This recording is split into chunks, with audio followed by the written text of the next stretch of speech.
Blackstone presents Roll for Love by M.K. England.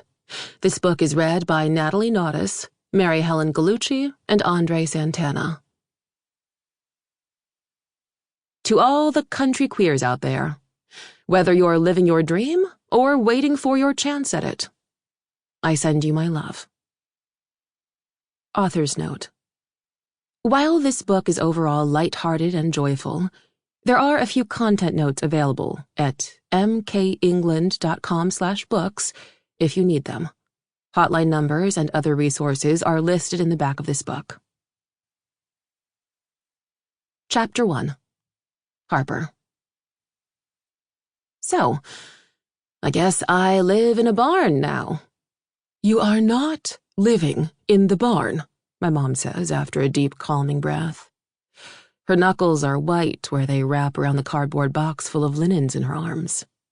If this room is my only option, then I definitely am, I reply, looking over said room in despair. It's practically an attic. There's visible mold around the single round window. There's exposed insulation in the ceiling. It's about 1,000 degrees, and the slant of the roof means I can only stand up to my full 5'7" height in the direct center of the space. There's nowhere to put my prized possessions, my 3 full-height bookshelves, and all the gorgeous fantasy novels and nerdy shrines they hold. This whole space is a fire hazard. My mom rolls her eyes. Your uncle slept in this room when he was a kid, and he turned out fine. I mean, he's a soulless investment banker who works for big oil companies and hasn't set foot in Clintonville since the day he turned 18, so yeah. I'm going to say he turned out terribly and does not look back on this room with extreme fondness. My mom seems to realize this a second after the words leave her mouth, and she winces. This was all much easier when I was a kid, and my grandparents were alive and well. We used to visit every year, from the beginning of June to mid-August, right up until my parents divorced when I was 12.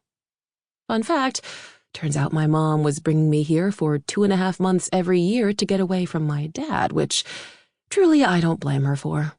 My dad sucks, and there's a reason we're not in contact anymore. But once Mom finally figured out she could just leave him and skip the cross-country journey, I never got to visit my grandparents again. I never quite forgave her for that, honestly. Back then, my mom and I shared her old room on the ground floor.